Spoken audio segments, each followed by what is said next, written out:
Hello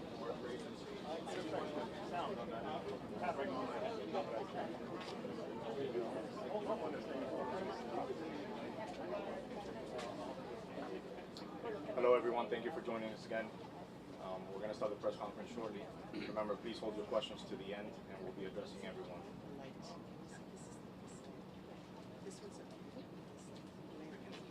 it down one a little bit. The light. It's too much.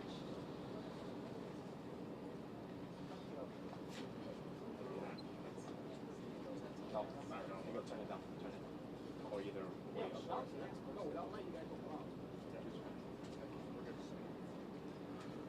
And I'm calling up to the podium Congresswoman Debbie Schultz.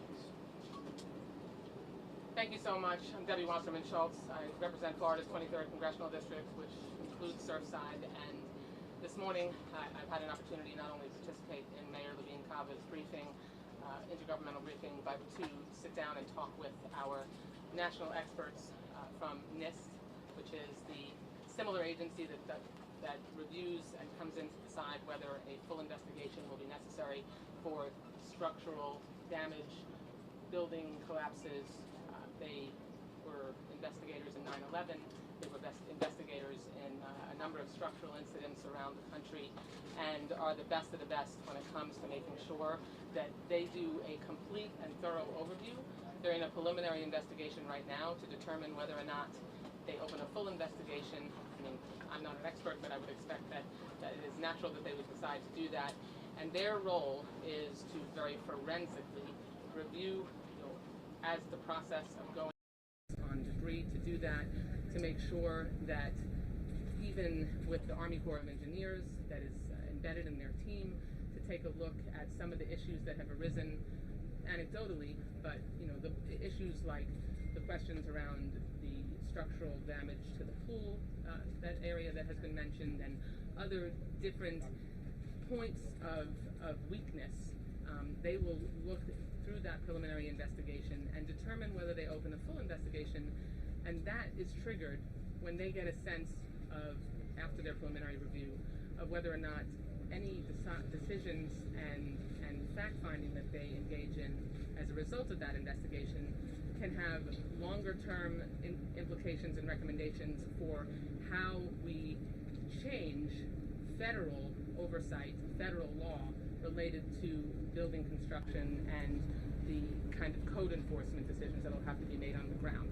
So it's really important and very significant that they're here as early as they have been, because getting them here, embedded with the debris task force, making sure that they advise on how evidence should be preserved once law enforcement takes over, will give them a better chance of answering the question that I know I've been asked over and over, we all have been, okay, how are we going to deal with the long-term implications of this? Did this only impact just this building? We have, as we've said, structures like this all the way up the coastline, of the United States. And what NIST will be able to help do is, they're a fact-finding, not a fault-finding agency, and a long-term investigation of theirs would give us a chance, for me, as a member of Congress, to be able to to adopt changes in federal law that will help them make sure that when structures are built, that something like this could never happen again. So I'll continue to be engaged with our very seamless local, state, and national leaders so that we can make sure that we continue the whole of government approach where there's no daylight between any of us. Thank you so much, and thank you, Mayor Levine Cava, for all your work. Thank you, Congresswoman. And Governor Ron DeSantis. Well, I had a chance to meet with a number of the urban search and rescue teams today, and as I have seen them, of course, over the last many days, but they've been going at it for over 100 hours straight. When there's danger, they run towards it. They obviously shepherded a lot of people to safety initially, and they have been every minute of every day since the building collapsed trying to identify survivors. They're putting themselves at risk in order to do that, not only because you could have additional collapse. You've They've had deep-seated fires that they've had to fight. It's been an incredibly hazardous environment, and they've been on the scene nonstop from the very beginning. So I just want to thank them for what they've done. We obviously have some other folks throughout the state that have been able to also come and supplement, but those teams here in South Florida, they're the best of the best. And we had the Israelis come in and take a look, and the Israelis told some of the families what those Miami-Dade search and rescue folks did is exactly what we would have done, exactly what should have been done.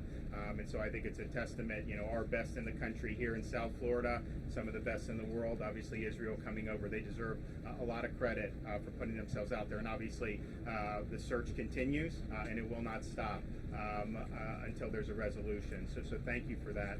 We're also working in conjunction with FEMA as well as in conjunction with both local government and private organizations to bring relief services to the family members, and that involves relocation assistance. It involves things like mental health counseling.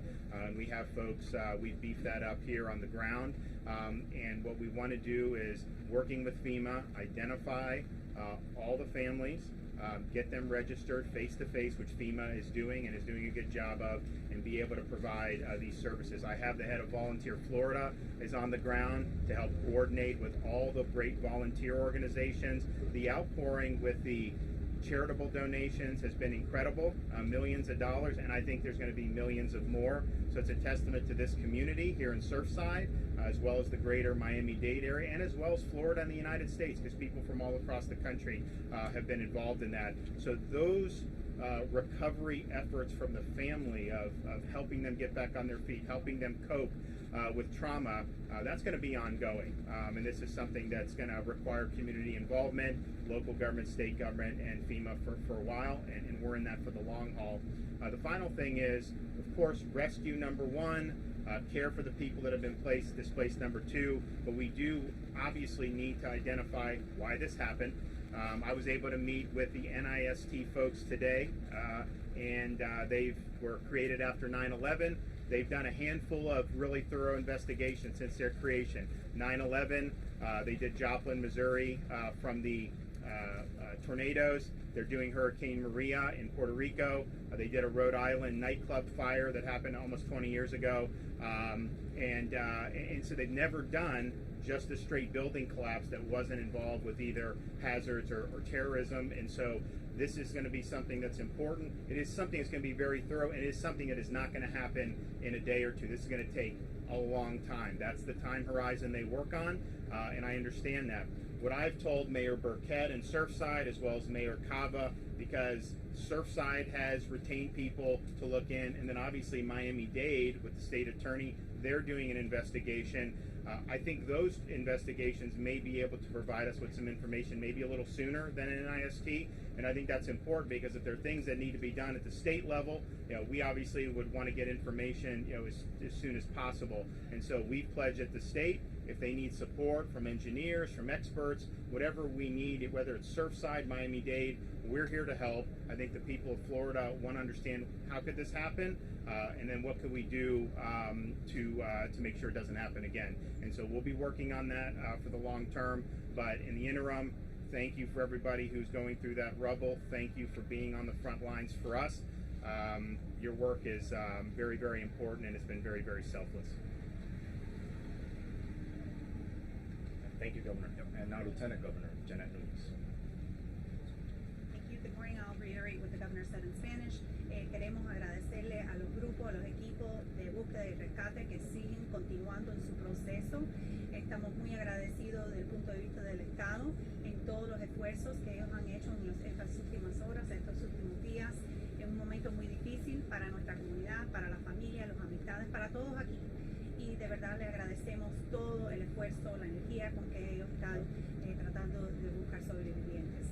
También le queremos agradecer que el grupo de Israel que está aquí actualmente, ellos han dicho, sí, con mucha certidumbre, que nuestros equipos hicieron lo debido, hicieron lo que tenían que hacer, y no hay duda que nuestro equipo del condado es uno de los mejores, si no el mejor en nuestro estado y tal vez en nuestro país. Así que estamos muy agradecidos del apoyo que hemos recibido de Israel. También el Estado continúa en la colaboración con el gobierno local en los servicios, especialmente con lo que es los servicios voluntarios. Tenemos aquí Volunteer Florida, que está iniciando y que está manejando lo que es el proceso de las donaciones. Hay obviamente una respuesta de la comunidad que ha sido para mí muy positivo. Hemos visto personas de todas partes, no solo de aquí de nuestra comunidad, pero de todo el mundo, que está ayudándonos con lo que es las donaciones, tanto las donaciones y lo que es las organizaciones caritativas, que también están recibiendo fondos para ayudar. Van a haber muchas personas, sabemos que hay muchas familias que han tenido problemas obviamente con estas circunstancias, que han tenido que irse de sus edificios y van a necesitar ayuda a largo plazo.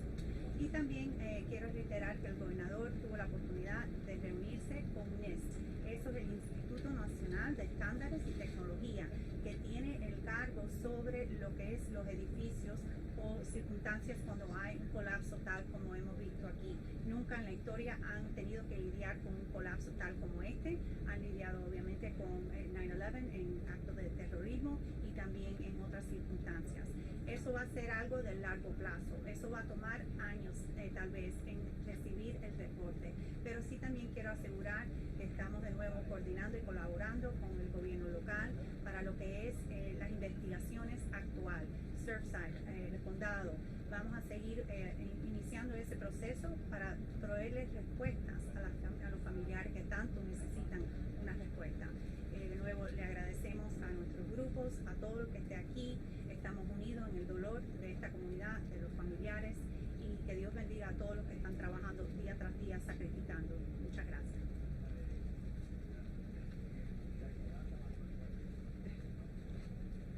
Thank you, Lieutenant Governor. Now Miami-Dade County Mayor Danielle Levine.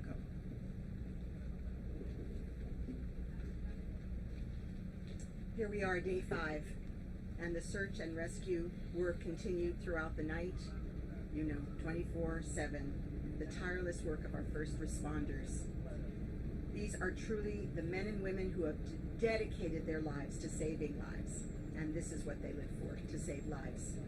So they're out there with every resource that they need to ensure that they can search this area, they can sweep the mound with cameras, with dogs, with sonar, and additional heavy machinery that has come in to start to clear away the debris. We are exploring all possible avenues that they identify. And we're going to continue and work ceaselessly to exhaust every possible option in our search. I repeat, the search and rescue operation continues. As the governor and the congresswoman said, and the lieutenant governor, there is going to be a thorough and full investigation of what led to this tragic event. We are going to get to the bottom of what happened here. Right now, our top priority is search and rescue and find the people. And you can see we have a truly unprecedented mobilization effort underway with the full resources of our local, state, and federal government on hand already, for days already, and people coming in from around the state and around the world to assist us right here in Surfside. I am so grateful to all of the leaders and all of the teams, and especially those who are up on the mound and putting their own lives at risk to find others. This morning, we did recover another body. That brings the count to 10. The total number of those accounted for is now 135, and the total unaccounted 151. Our detectives are working in real time right now to audit this list. We're receiving multiple calls still from family members about the same loved ones, and the information is coming from various sources. I want to stress, as we have from the beginning, these numbers are very fluid and they will continue to change. I want to provide you, as we have done and will do, the best updates as soon as we have them. Remembering that we've told the families that are waiting that they will be the first to hear. and they were the first to hear about this 10th victim that we uncovered today. So we will continue to support all of the families and loved ones who are affected with their mental health, their social service, their physical needs. They have professionals on site, a full gamut in the Family Assistance Center. The Miami Foundation, one of those that launched the donation site, is also on site to assist these families with the cash assistance they need to get on with their lives as well. And we know that, as was said, millions have been collected across these different donation sites. It's really quite incredible. So please continue to pray for the families, continue to pray for the search and rescue team, the best in the world. We have hundreds on backup. We have the people we need. We are continuing without stop. Thank you and God bless. La búsqueda y rescate continúa durante la noche, durante el día, incansable de nuestros socorristas. Estos son hombres y mujeres realmente comprometidos al salvar vidas. Eso es su meta, salvar vidas. Mientras hablamos, están usando todas las técnicas que tienen allí, los recursos disponibles, todos que necesitan. Tenemos recorriendo el lugar con perros, usando maquinaria pesada adicional para limpiar los escombros y explorando todas las vías posibles. Vamos a hacer todo lo posible y agotar todas las opciones en nuestra búsqueda. No vamos a dejar nada. Como dijo el gobernador y la congresista, habrá una investigación exhaustiva y llegaremos al fondo de este asunto, federales, estatales y locales. Como pueden ver, tenemos una movilización sin precedentes de apoyo y recursos en el sitio del Estado, federales de FEMA, los equipos internacionales que nos apoyan y todos nuestros otros aliados. Estoy muy agradecida con todos los líderes y equipos que están aquí para apoyar esta operación. Estamos trabajando juntos para salvar vidas. Esta mañana recuperamos otro cuerpo, lo que eleva el número total de víctimas a 10. Como siempre, hablábamos con las familias primero de anunciarlo acá. El número total de los contabilizados es ahora 135 y los no contabilizados es 151. Quiero enfatizar, como siempre, desde el principio, que estos números siguen siendo extremadamente fluidos y seguirán cambiando. Estamos trabajando brindarle a las mejores actualizaciones que tenemos y continuaremos haciéndolo, porque sí cambian los datos. Continuamos apoyando a todas las familias afectadas con profesionales de servicios sociales y de salud mental, con más que 20 grupos ayudándonos en el sitio de asistencia para familiares. Estamos agregando todo en el centro y estamos muy agradecidos por toda la ayuda que estamos recibiendo. La Fundación Miami, uno de los que está recibiendo donaciones, también está allí ayudando a las familias con necesidades para pagar para las necesidades. Continuamos orando para las familias, para los que están allí y para nuestros socorristas que están poniendo sus propias vidas en mucho riesgo para esta búsqueda y rescate. Gracias a todos.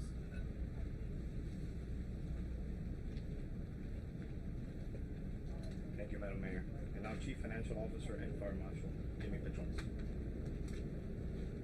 Thank you. Good afternoon, Governor. Thank you for your leadership through all this. You don't get a break. Hurricanes, pandemics, you name it. This governor's been boots on the ground. He's been leading since day one. Mayor, your staff, amazing. The folks of Miami-Dade County, the resilience that they provided. This is an international issue, as we've seen support come from the federal, international community. I'm the state's chief financial officer. I'm also the state fire marshal, also a citizen of the state of Florida. Proud to be here with the Urban Search and Rescue men and women of task forces that are assigned here. This is the largest ever deployment of task force resources in the history of the state of Florida that's not a hurricane. The same number of men and women that are on the ground right now is the same as that was deployed to Hurricane Michael, which is a 12-county storm event. They're working around the clock. They're working 12 hours at a time, midnight to noon, noon to midnight. They come from Tallahassee, they come from Orlando, they come from Tampa, they come from Israel, they come from Mexico, they come from Jacksonville, they come from Fort Myers. They come and they leave their families to come and work around the clock. The reward is the lives they save. They are making the efforts as we speak right now, and they don't stop. They hardly rest. They come off for about 45 minutes, they check their pulse, they check their O2 levels, and they go back to work, because that's what they do. They work to save lives. I've got the honor to be here with them, and so proud of the efforts that are taking place here. I can't say enough for the leadership of Kevin Guthrie and Florida Department of Emergency Management, for FEMA. They have provided as they know the magnitude of this event. This came from a camp, and now we've created a city inside of a city, several blocks, and we appreciate all the patience that the communities have had here in the region as we do the most amazing efforts in the history of the state of Florida to save the lives at risk because of this terrible tragedy. Governor, thank you for your leadership. Mayor. Thank you, Chief. And now from the Florida Division of Emergency Management, Kevin Guthrie. Hey, good morning, everyone. Kevin Guthrie, Florida Division of Emergency Management Director. Yesterday at about 4:15 yesterday afternoon, Mayor Cava and Chief Kaminsky asked for the assistance of a federal incident support team specifically related to urban search and rescue. FEMA was in the room at the exact same time. The informal communication of that request happened in minutes, so that request was sent up and mobilized, and we have followed up with the necessary paperwork. So again, I think it's important for everyone to understand that as soon as Mayor Cava, Chief Kaminsky, Director Ramirez need a resource, we're sitting together, we're working together underneath the leadership of the governor, the lieutenant governor, Mayor Cava, and others to make sure that that happens instantly. Again, as Congresswoman said, there is no daylight in between either one of us. So I think that's important for everyone to know. I will say that we also are mobilizing today a Florida DHS&V bus to help people get ID cards for those that have been displaced. They need ID cards, driver's licenses, and things of that nature. Those will be, that bus will be deployed today, should be here on site tomorrow. Thank you. Thank you, Director. And now the Surfside Mayor, Charles Burkett. I just have a handful of things I want to share with you. First was this morning I was at the site, and I observed hundreds of search and rescue people actively using their hands, digging out, and doing what they're here to do. I also observed the heavy equipment that the governor and the federal government have sent down to us in action, lifting off huge slabs and moving them away from the pile. Secondly, I visited with the families again this morning, as did everybody probably standing here, and we heard from the Israeli team that is here, and one of the things I wanted to note was that the Israeli commander told us that the teams that are out there are working fabulously together. There's a joint effort, there's a camaraderie, and everybody has the same goal, and that's to pull people out of there. He also added that the intensity and the numbers will continue to increase, which I was very interested to hear. Thirdly, I want to make everybody aware that there has been some discussion about why this happened, and that is, as the Mayor Cava said, and the Governor said, that's an issue for another day, because right now we have two issues. Number one is to pull our family and friends out of that rubble and reunite them. Number two is to support the families. But to the end, with respect to the information, I've directed our staff to go ahead and scan every shred of documentation that the town of Surfside has, which includes going to our archive storage sites. We've got boxes, and we're sending those boxes to a printing scanning company, and those documents will be available for your review. I know you've seen some documents already, and again, I haven't had a chance to watch the news because we're sort of in the midst of this disaster, all of us. I don't know that anybody else has a chance to watch the news either, but I learn of stuff from you guys, and I'm able to follow up on it. But most recent are a couple disturbing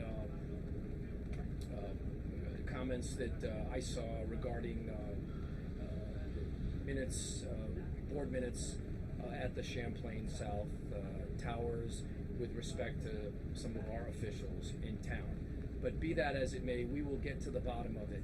Last comment I want to make is late last night I had toured, and this is on the personal side, I had toured the site as I normally do. Usually I'm there 3 times a day, in the morning, in the afternoon, in the evening. And I came across a little girl, and she's about 11 or 12 years old. And I had seen this little girl before, and I know because she was with her mom, and we had talked. And she may have been with her dad, I'm not quite sure, but one of her parents was in that building at the time of the collapse, and the other parent lives a couple buildings away. And she told me she goes back and forth. When I came across her, she was sitting in a chair by herself with nobody around her, looking at her phone. And I knelt down and I asked her, I said, "So what are you doing? Are you okay?" And she said, "Yes." And she said something.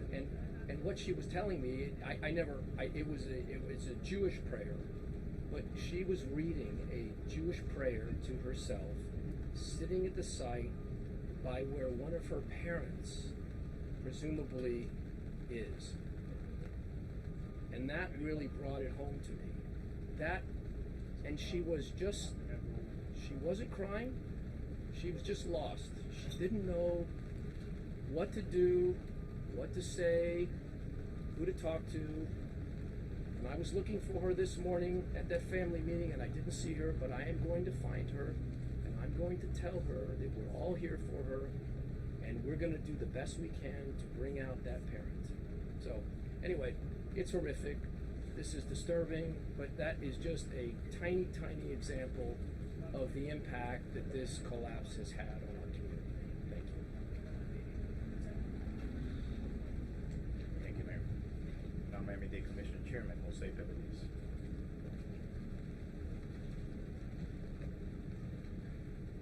Mayor, that story is the story of so many that are in this situation right now.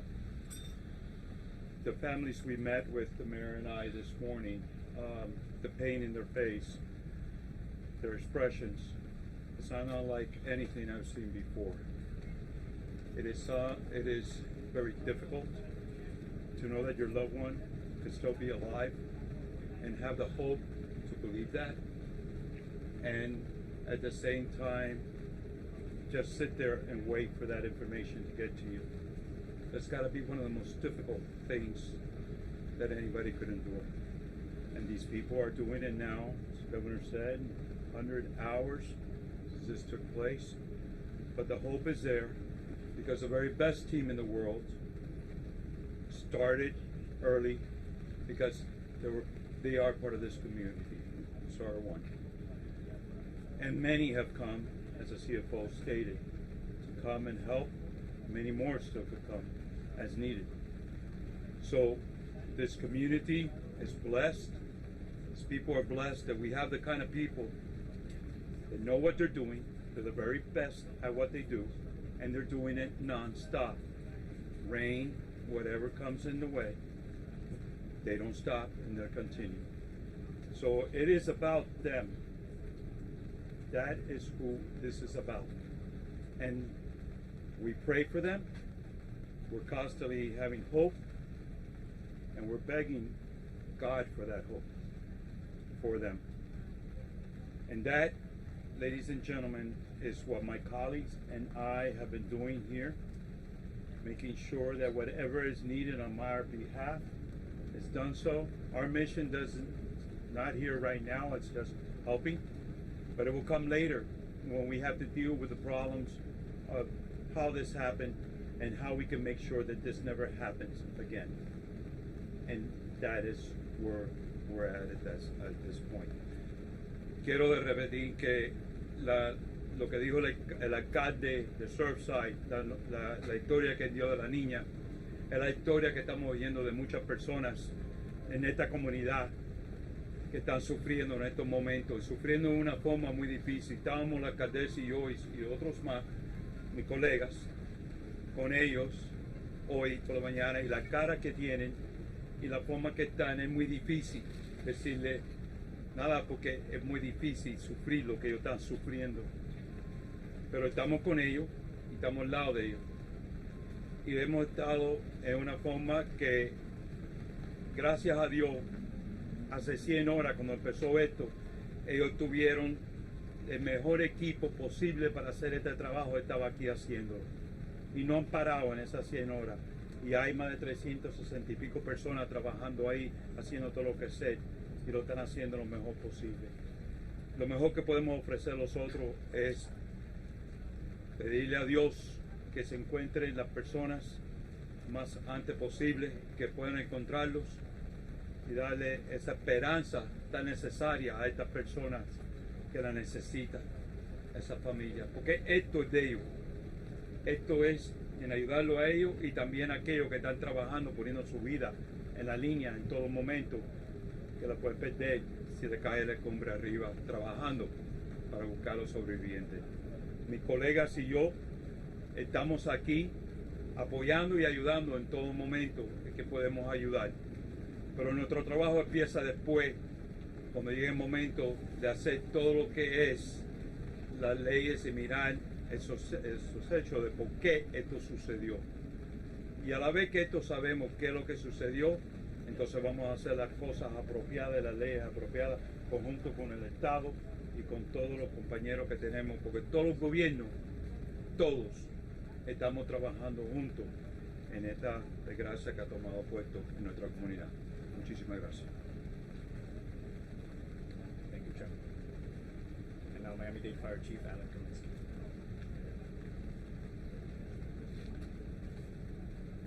Good afternoon. We actively continue our search and rescue operations. We have all Florida task force teams on site, still operating throughout our 12-hour operational periods. A very, very challenging, very difficult situation, but we keep going. Looking, searching for any opportunity. I have my Assistant Chief of Operations to come up just to speak in a little more detail on what we're covering.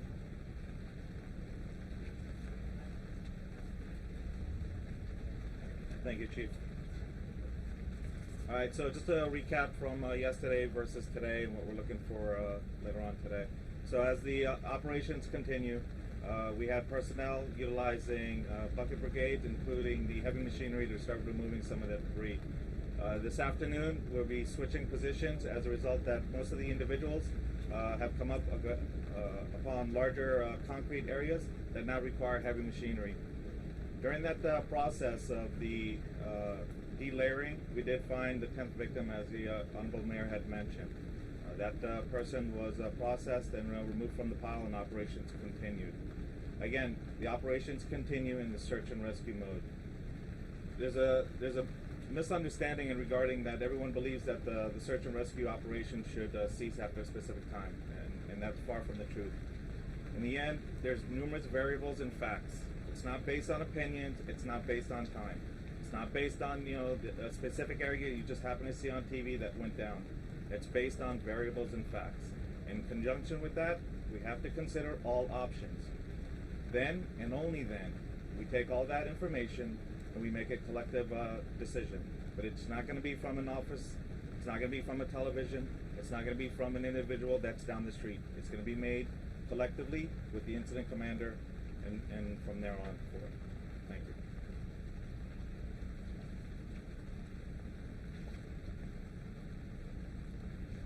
Thank you, Assistant Chief. Miami-Dade Fire Rescue, Danielle Levine. Muy buenas. Como acaban de escuchar, continuamos nuestro esfuerzo de búsqueda y rescate. Estos equipos que están trabajando aquí hoy, tenemos 8 equipos en total que están ahora trabajando con esta misión. Nosotros continuamos esta misión debido a varios factores y varias variantes. Estas decisiones se toman con mucha cautela debido a la dificultad de esta operación. Continuaremos la búsqueda y rescate hasta que hayamos agotado todas las posibilidades de encontrar vida bajo los escombros. Esa es la misión de los hombres y las mujeres que están trabajando en esta misión, y eso continuará hasta que se tome otra decisión. Muchas gracias. Thank you, Erica. And we're going to open up for questions. Again, please raise your hand. You'll be selected. Go ahead, right here. I have 2 questions. First, it's a question for Fire. What do you say to people who are watching this at home and saying that the search and rescue is going too slow? And then my second question is for Mayor Levine Cava. Is the debriefs that you're having with families, what are the conversations like, and what are you telling them to potentially prepare for? Okay, so the first question in regards to fire, that the belief that the operations are going too slow. This discussion came up during the Family Assistance Center. It's one of the questions that was brought up by the family, and this was addressed by us, and again seconded by the Israeli team that was there. Folks, what we're dealing with is a situation that includes complexity, and I know that we utilized the words before. However, the situation at hand is we're not lifting floor by floor. We're talking about pulverized concrete. We're talking about steel. Every time there's an action, there's a reaction. As yesterday is a perfect example. Now, we had family members at the site to basically see exactly what we've done. This is unconventional, especially so early in the stages. However, as the individuals continue to work feverishly with urgency, they witnessed a rescuer tumble 25 feet down the mound. That is a perfect example of the situation that we're dealing with. This was, again, it was witnessed by the family members themselves at the site. So again, it's not an issue of we could just attach a couple of cords to a concrete boulder and lift it and call it a day. We're digging through, again, rubbles of concrete, the size of basketballs, the size of baseballs, and then and only then, in combination with the safety of the personnel, and of course, considering, the victims themselves, it's going to take time. It's not going to happen overnight. It's a 12-story building. It's going to take some time. To follow up with the part of the question having to do with what is discussed at the family briefings, that's what's discussed. Assistant Chief Jabala has gone through in extreme detail the map of the mound. It's marked out. The grids explains exactly what's being done in each part of the grid. After all of the technical questions are answered, we talk about DNA. We talk about how the DNA match is going to be made. We talk about communicating with family members. Who will be the next of kin? How will they be contacted? Who will be next to learn about it? How will it be opened up for public knowledge? And we talk about their questions about, is enough being done? And they have seen firsthand what is being done, and they see that everything has been done that can be done, and that they recognize the full danger that these first responders are exposing themselves to, and what it has taken for them to get to this point. Families, because of the process we've gone through, are coming to their own conclusions. Some are feeling more hopeful, some less hopeful, because we do not have definitive answers. We give them the facts. We take them to the site. We show them the operation. We show them where the pancake is. We show them where the tunnel is. We show them where the dogs are running up and identifying something that is then going to be explored. They have seen the operation. They understand now how it works, and they are preparing themselves for news one way or the other. One second, we have a question. On the unidentified victims, is this an issue of DNA or communicating with their families? So tell you when a person is identified, and we tell you when we can identify it to you, which is after the next of kin have been notified. But on the two that have, is it one or the other? I'm going to defer to. Can you repeat the question? Okay, this is for the police. We'll have an answer. They're handling the homicide investigation, so they can answer. In terms of the two unidentified, what was your question in terms of? The question was on the unidentified victims. Is it an issue of DNA, which you don't have, or is it an issue that you haven't been able to communicate with your family? There's multiple variables when you're dealing with this. It depends on the condition of the family member that's recovered. We have crime scene and medical examiner personnel on scene with our firefighters when a family member is recovered. If it's possible, we do a rapid DNA test, and then immediately goes to the lab and we expedite that component. Once we have a positive match, we, in a very sensitive and personal manner, we make contact with the next of kin. If there's a component where we cannot get rapid DNA, the medical examiner will collect the family member, and that process will happen at the medical examiner's office. Once that family member is identified, then that process will happen. We'll notify next of kin same way. That's how we do it, and we do it all with respect and integrity. It's very emotional. This whole process has been emotional, and that's why I call it family member, because what we've gone through here, I think we're all family now.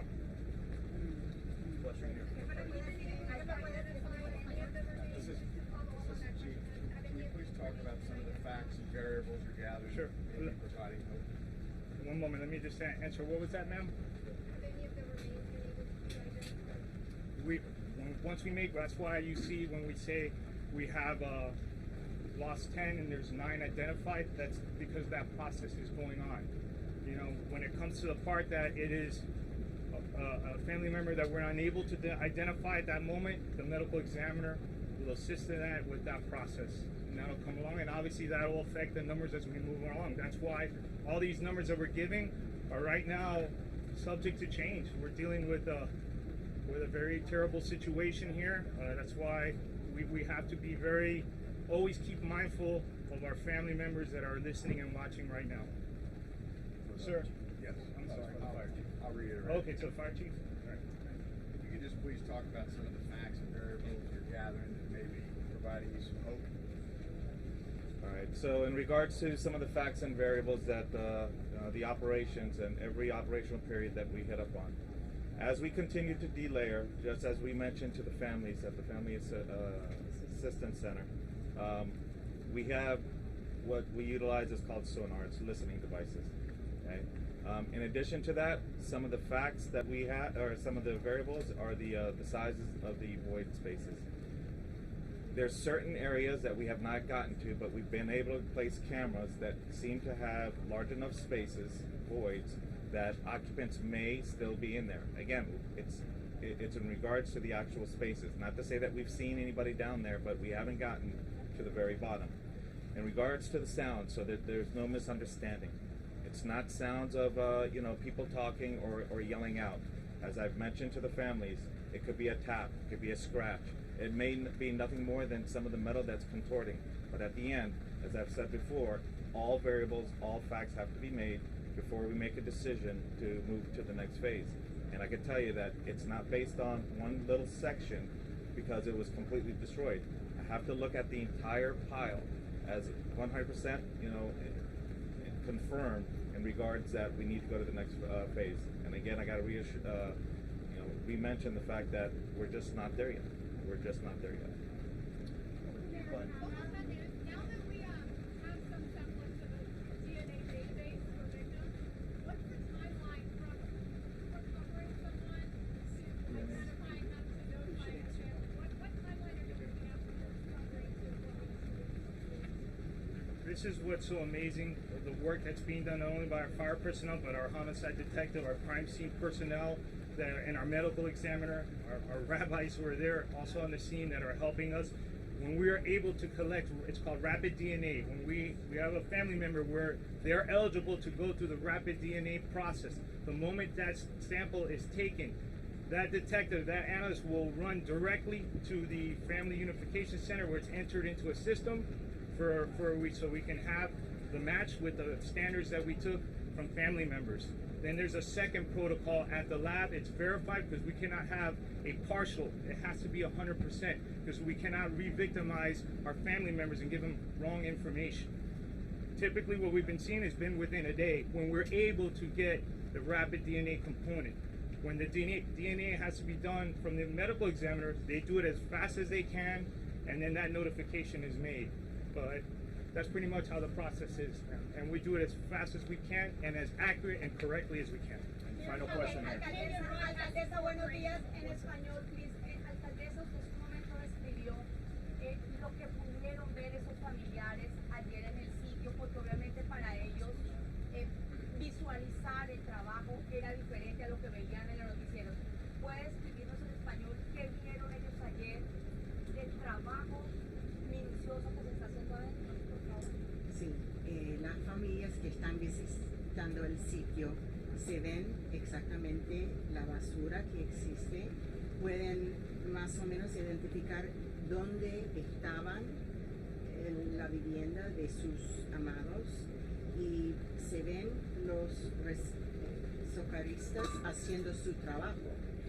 Por ejemplo, dijo antes que uno cayó durante que estaban allí mirando, cayó unos pies por el peligro que existe, muy instable, agua, eso.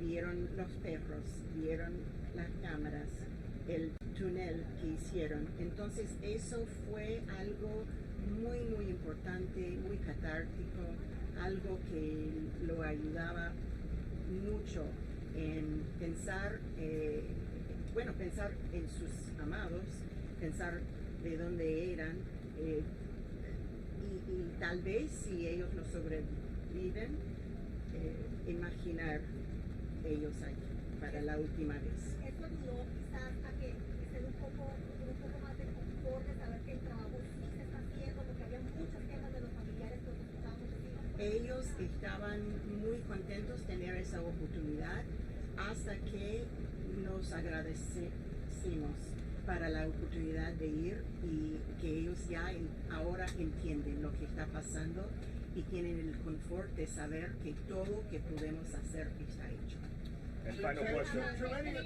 Final question, right here, sir. Please answer to Floridians, not just those here, but to those around Florida who ask, in the face of published reports suggesting that at least potential big signals about problems with this complex, from Surfside to county reports to private reports that have been published and suggested there were issues.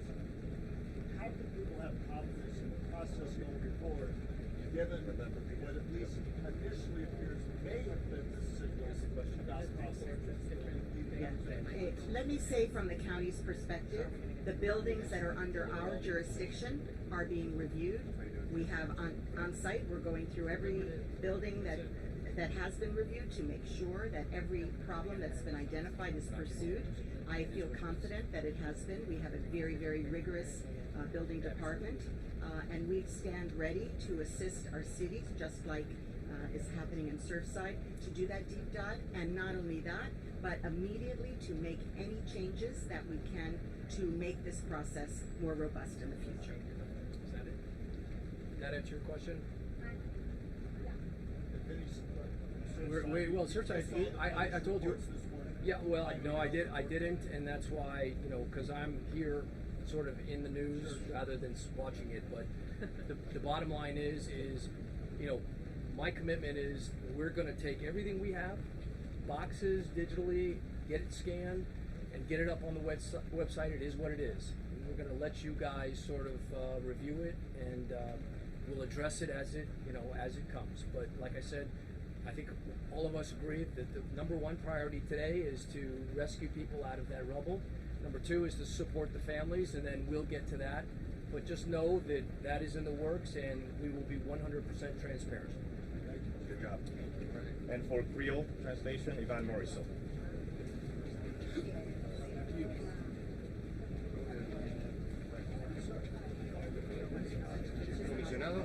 Comisionado, I just want to acknowledge that we've been joined by our Agriculture Commissioner, Nikki Freed. And by the way, we want to thank all of you for the news, the way you're putting it. On behalf of the mayor, my colleagues, thank you so much for the way what you're doing. Mais yon résumé de ça que nous tirons de presse conférence là. Fouille là a continué sans prendre souffle. Messieurs, dames, secouristes yo sans pareil. Et nous allons faire tout ça qui est possible pour nous joindre bon résultat. Pour le gouvernement lui-même, il peut regarder tout petit détail dans l'investigation pour joindre côté toute bagaille doyer. Matin, nous découvrons plus de monde en bas des brilles. Nous joignons 135 personnes que nous avons cherché et nous avons cherché toujours 151. Pas oublier, chiffre capable de changer à n'importe quelle heure. Nous avons continué à supporter les familles avec aide santé que les professionnels nous ont toute la journée. Fondation Miami, ou bien Miami Foundation, est là tout et commencé à distribuer l'argent qui est collecté pour supporter les familles qui disparaissent. Tant pis, continuez à supporter eux et continuez à supporter les familles. Que bon Dieu bénisse nous. Merci en fait.